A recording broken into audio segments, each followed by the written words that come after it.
I find campaign stuff corny. Mm-hmm. This is corny. An ad, a campaign video where Harris and Walz, get into where they're joking, where Walz apparently said that he eats white guy tacos, which is, basically burger, ground up burger meat or ground meat and cheese. And she makes fun of him. And there's nothing special about this video. It's corny. The only thing that's special is how sort of like triggered it has gotten the right. But let's watch the video first. Like I have white guy tacos and what is that, like mayonnaise and tuna? What are you doing? Pretty much ground beef and cheese. That's okay. Do you put any flavor in it? No. Oh. Here's the deal. No, they said to be careful and let her know this, that black pepper is the top of the spice level in Minnesota, I'm the first vice president, I believe, who has ever grown chili peppers. I'm trying to expand my all right. Well, we don't need to hear more. I mean, this is helpful for some people, but for me, it's a little bit tiresome. But Matt, it's an open and shut case of cultural genocide. Yeah. I mean, of course you endorse it because obviously you are trying to get, I don't know if you know this, Sam, but you're Jewish, and all the Jews are trying to bring in the hordes of migrants and black people to replace all of us. So we can't cook lefts anymore. You endorse white genocide just by, with your machinations and through your rhetoric. Gefilte fish. Yeah, there you go. The amazing thing about this clip is not the clip itself. I mean, Matt has discussed that his experience in North Dakota can confirm pepper is the far reaches of some of the spice. I have some experience, somewhat limited, but certainly over the past couple of decades, significant experience, I guess. In Michigan, where the number one spice, as far as I could tell, in most foods was sugar. Salt is in there too. So there's a little salt. Here's Ben Shapiro. Very upset, apparently, about the white guy taco comment. By the way, not racist at all. When the black vice president and presidential candidate is talking about the lack of flavor palette for white people, because white people have no flavor palette. Apparently, white people hate spices. I mean, apparently, a white people taco. Pause it for a second. Tuna and mayonnaise. Just we'll start this over, but I just want you to imagine. I mean, this is the thing that really upsets me about this clip. Imagine a 4 or 5 or 6 year old, little white girl, a little white boy going to school, and having someone say, "You don't have a palate that is appreciates spice." I mean, that kid has to live with that for the rest of their life. It's just horrible to think about, but go back and let's watch this again. By the way, not racist at all. When the black vice president and presidential candidate is talking about the lack of flavor palette for white people, because white people have no flavor palette. Apparently, white people hate spices. I mean, apparently, a white people taco is tuna and mayonnaise. That's because white people don't like spicy food at all. Which is presumably why between the 15th and 17th centuries, multiple European countries fought a series of wars over the spice route and the spice trade because they hate spices so darned much. So it's all stupidity, and it's all meant for the consumption of morons. And if you buy into the joy, if you buy into the Barack Obama-like selfie stick presidency, H.L. Mencken suggested that democracy is the theory that the common people know what they want and deserve to get it good and hard. All right, I mean, if this is what you want, this is what you're going to get. But we should mention something about this whole joy routine. You should not find joy in politicians. Oh, my God. That is not where joy comes from. Joy comes from your family. Joy comes from your community. Joy comes from your religious commitment. Joy comes from your virtuous action in the world with meaning and purpose. That's where joy comes from. Movements that seek joy via politicians are generally really, really ugly. The joy is a cover for control. Oh, so if you're feeling happy about this campaign, you should not feel happy. You should be extremely uptight all the time. Donald Trump should make you angry. He should make you furious. And that's how you need to be feel in a constant state of panic about the country. That's the healthy way to approach democracy. He's mad. He's mad that their brand is working effectively, that people are excited. That's what it is. That's what he compares it to Obama. Well, but Obama won. desperate you margins. have to be to say this is a clear-cut case of white racism. The idea that Kamala Harris said, first of all, it's Walz who said white man's taco. She didn't come up with that. And she's like, what is that? Tuna fish and mayo? No, beef and cheese. And then they had wars about the spices. Well, that's the funniest thing. War, it's a commodity war. It's not because it's tasty. We need this stuff. It was because of the profit that you could get with colonial exploitation. Jason Reed pointed this out. Walz's joke about spicy. Jason Reed said Walz's joke about spicy food made Ben Shapiro so mad that he admitted that colonialism exists and was about the exploitation of resources. Right. Amazing. It could be that, or it could have just been that people in England just had a real craving for paprika, and that's I need cardamom. How so much work to get to what his point was, that you shouldn't appreciate joyful politicians, because Trump has been so super dour. JD Vance has spent his entire 4-week vice presidential nominee life so far just trying to explain away one after another repugnant things that he has said and believes. Mm-hmm. And Shapiro is they're all on the right so enraged, and I can understand it on some level, about how easy they thought this was going to be. Oh, yeah. How they wouldn't have to name any policies. They could just say that Joe Biden is old.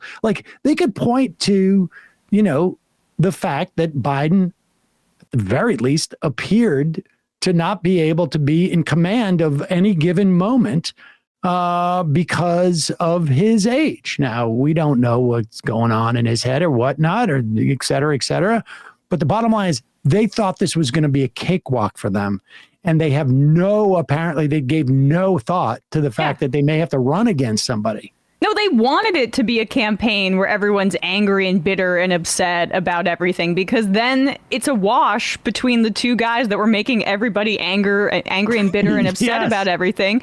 And Trump in 2016, it's a perverse kind of joy because it was about demonizing immigrants and black people and, but whatever Trump was doing, especially in those primaries where he's trash talking and, acting like he's in a wrestling match, that was joyful for those Republicans. They got a real kick out of it. That was a part of why Trump won in 2016, was because of the fact that people his supporters enjoyed him, enjoyed seeing him out there. He's an entertainer. And so that's, totally. But this is more joy about the idea of, not sliding us back into a Trump term. A second Trump term. A lot of this momentum is for Kamala, is admittedly, yes, about that. It's the joy of not having a dementia person at the top of the ticket. Exactly. But that is very threatening to the right. Can we just also play Matt Walsh and his reaction to this? I want to play this because Matt Walsh, the fact that they are making so much of this comment, and let's be clear, it is Tim Walz who said white guy taco, and Kamala Harris had clearly never even heard the term. But then she said tuna and mayonnaise. Well, she made a joke about mayo, which is, what's that movie? Undercover Brother, right? It's it's some of the worst anti-white racism you could ever imagine. it's yes, yeah. So apparently, again, this is extremely racist. A presidential candidate just casually dropped anti-white racism in the middle of what was supposed to be a lighthearted video. Tim Walz says that he makes white guy tacos. Pause it for 1 second. What is that logo he's got back behind him? No, keep it up. Keep it up there. What is that logo? Is that supposed to be Matt Walsh? I think it's supposed to be MW, yeah. Yeah, so that is the most fascistic representation of those two letters you could ever see. It looks I like get that it's the MW, but it is the most fascistic interpretation you could ever make of those two letters. Kudos. All right, continue. Kamala says, what is that, mayonnaise and tuna? That is anti-white racism. That's what that is. And if you don't believe that, right? If you think that I'm overstating the case, all right, well, just imagine it the other way. Ooh, wow. Imagine a black guy says to Donald Trump, I make black guy tacos. And Donald Trump says, oh, what is that, like fried chicken and watermelon? Maybe sprinkle some Kool-Aid powder over top. Am I right? How do you think everybody would react to that? What do you think the reaction would be? Nuclear meltdown. Literally. I mean, they would probably shoot a nuclear missile at Donald Trump for that. They would execute him via nuclear attack. Matt, if you were to say, hold on for 1 second. Could you bring up the images that we have over the decades of white men and women, for that matter, depicted in eating tuna fish and mayonnaise as a way of denigrating all of them, and as a way of perpetuating their second-class citizenry in this country? Please, let's show this. We have a 45-minute series of images from the ages of white people eating tuna fish and mayonnaise. Careful with that second word, because if you say mayonnaise in the wrong context, that's basically like saying the N-word, but for white people. If you say mayo, if you say mayo ass.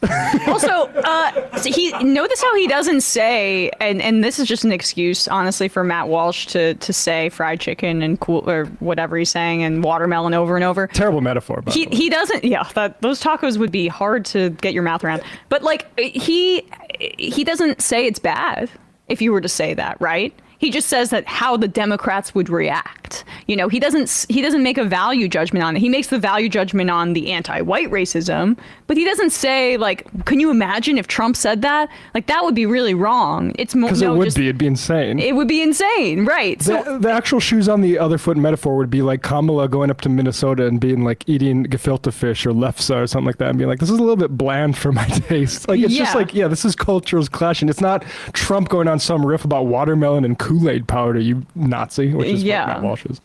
Go ahead.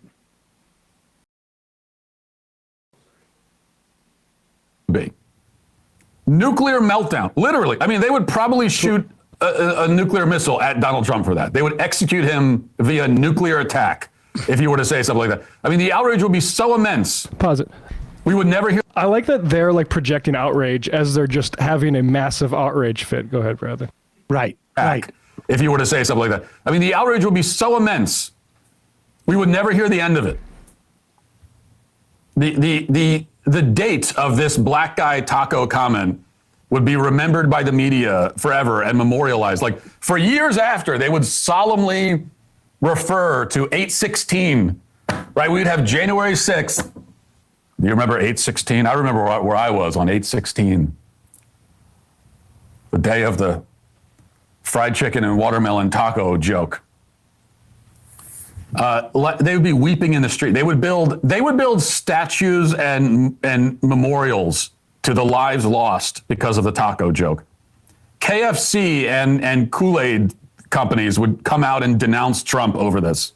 He's so every watermelon distributor keep him up there, but he is so excited that he came up with this joke about the watermelon and the Kool-Aid, and he's got to repeat it over and over again because this is that's one what of his his audience wants. top joke writing projects. Go ahead.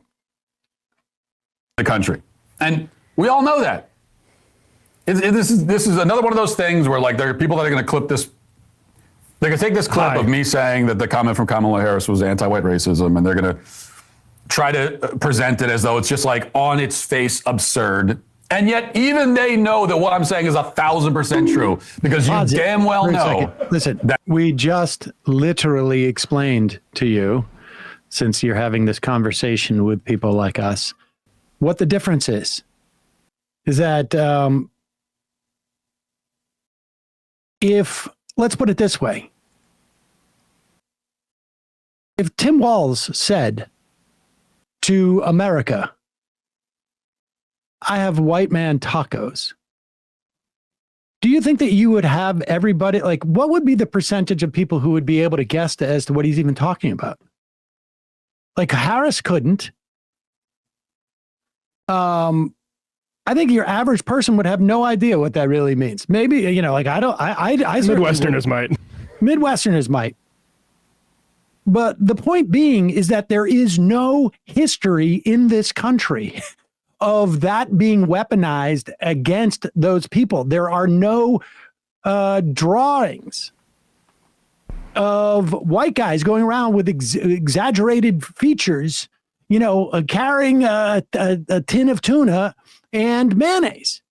Like, this is the fundamental thing they cannot understand, that they'll keep repeating over and over again, that despite the fact that the history of these things are radically different, everything that takes place in this context is completely in a vacuum. And he has to make up this story about, black guy tacos and Trump. He knows exactly what Trump would say because these are racist tropes that exist. Yeah. And why would it be like, why is it funny in that movie, right? Like Undercover Brother, which just for some reason is just in my mind forever because I watched it when I was a kid. When he eats that mayo and it's so disgusting, right? Like, why is that, I guess, funny or a part of the Yeah, I know. Why is that a part of a comedy that like doesn't spark outrage? Or why is making fun of white guy tacos funny? It's because white people in this country were not enslaved and have been in power since the founding of this country, and were the colonizers of this country and are in the power position. That's part of why these guys like Matt Walsh or Ben Shapiro, they could never make it and actually be funny, because they don't understand the fundamental concept of what is like, funny or acceptable to joke about, which is when you're talking about people who are in power versus bullying people who have been the victims of those in power for that period of time. That's why.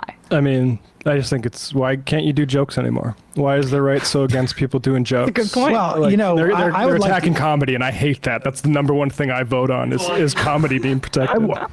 We should pull up the clip. I mean, let's continue to play this just for a little bit more, but we should pull up the clip where Walsh is talking about how, Irish were when they were in enclaves were so criminal that according to J.D. Vance. I also like that comment the other way. It wouldn't even be a discussion about whether it's racist. It would be considered the most racist thing a president has ever done, including the presidents who own other slaves. Racist things, Donald Trump. And that's in spite of the fact that the watermelon fried chicken trope for black people is actually significantly less racist than what Kamala said. Because black people have a reputation for liking fried chicken and watermelon because that's something that actually does come out of black culture. Black comedians make jokes about that kind of stuff all the time. That sort of joke comes from a place of recognition and affection, really. Like, it's not offensive. There's nothing offensive. Fried chicken's great. Who doesn't like fried chicken? Who doesn't like tuna and mayonnaise? It's on the level of like making a joke about how Asian people are good at math. It's stereotypical. They're not all good at math, but it's not bad to be good at math. It does come from a place of like a lot of them are good at math. To like mayonnaise. And I'm sorry. tuna? The idea that I don't know if like if you're from the coasts or the South, you don't get this, but like Midwestern white guys, this is the thing. Like I know people in my family who like to put on like Mike's Red Hot or whatever. I don't. I've always avoided it. Like even the corn in Chipotle is kind of pushing me a little bit. Really? I'm starting to sweat. This is a real thing. Yes, it's a thing. So, but that's a real thing. But that's a real thing. That's a real thing. But so is, I guess, in his mind, these stereotypes about other people. But that's okay because it comes from a place in what Matt Walsh says of affection. But this comes from a place of white genocide. You can joke about things. He wants to joke about black people and Asian people, but doesn't want anybody to joke about white people. Right. Coming from people who miss slavery, anti-black jokes are different than when they're coming from people who like are pro-black people. Yes. Like it actually, it's pretty obvious. What is like, as someone who I will very often open a can of tuna and I will put some mayonnaise in it. I will try and, watch how much mayonnaise I put into it because, for health reasons. I'm trying to, you get older. It's a little bit tougher to work off those calories. Yeah. You don't like tuna fish?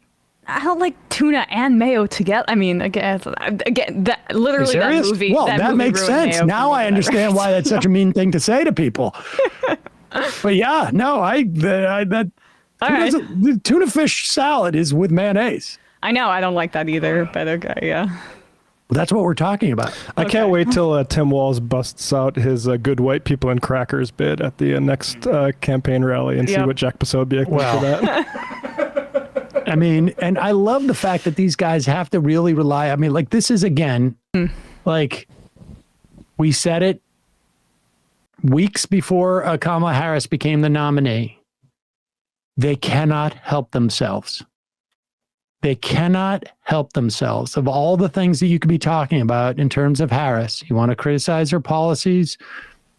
Obviously, you want to. There's, the fact that she was, the way that she was a prosecutor. Yep. But the fact that they get fixated on race by, they can't say she's a DEI hire because they've been told by the leadership in Congress, please don't say this. No overt racism. So the way that they're going to, but they need to feed racial resent. And so the way they do it is, of course, she's black, which means, of course, she's practicing white racism by saying tuna fish and mayonnaise. Yep. And they can't attack her on her record. Why isn't Walz's comment, no, it's ground beef and cheese? Why isn't that racist? That's white racism too, isn't it? Yeah. Yeah. In fact, like, it is the idea that it could be, tuna fish, which comes from the sea, which means that you have to be coastal, which of course, comes from, I don't know, break this down, but I don't understand why Walz's comment is not equally anti-white as Harris's comment. And you would almost think it would be more galling, but he's a white man buying into that very stereotype with the black South Asian candidate. Like, do you know who did that though? That's because of Soros. Soros is pulling the strings. You're right. On the whole white taco industry. That's a complete Soros operation. That makes sense. I hope the right continues to run on the idea that Tim Walz is an Uncle Tom for white people. That's what I was trying to say. It's like, shouldn't that be worse? Shouldn't that be worse that he's doing that? Oh my God, Uncle Tim. Uncle Tim. Bradley just said Uncle Tim. It's pretty good. Oh my God. That's a real thing. That's a real thing. By the way, fish in a taco is very traditional. Yes, without the mayo. I mean, there's plenty of fish tacos. I know. It's fantastic, actually. I mean, I also don't like mayonnaise, so I'm kind of without. You don't like mayonnaise? No. I like spicy mayo, but there's just something about it's just the white texture that freaks me out, or the way it smells. I don't know. love mayonnaise. I mean, you're not surprising anybody with your anti-whiteness. Hey, that's true. That's true. You really internalize this stuff. Do you see either Posobiec or Cernovich was like, we found a recipe that Tim Walz submitted to some contest that included garlic powder as the gotcha. Well, the other thing that they were focusing on is they were saying he was lying because he made hot dish, but hot dish does not confer spiciness. No, not at all. The hot in hot dish is not about it being spicy. I don't understand. This is so fascinating to me. Like, they are so desperate that they are all dining on this. No pun intended. No pun intended. Right. All right. Super weird. Hey, folks, don't forget to hit the subscribe button and check out our daily show. We do it every day at 12 p.m. Eastern for about 2.5 hours. We even take phone calls. You should check that out.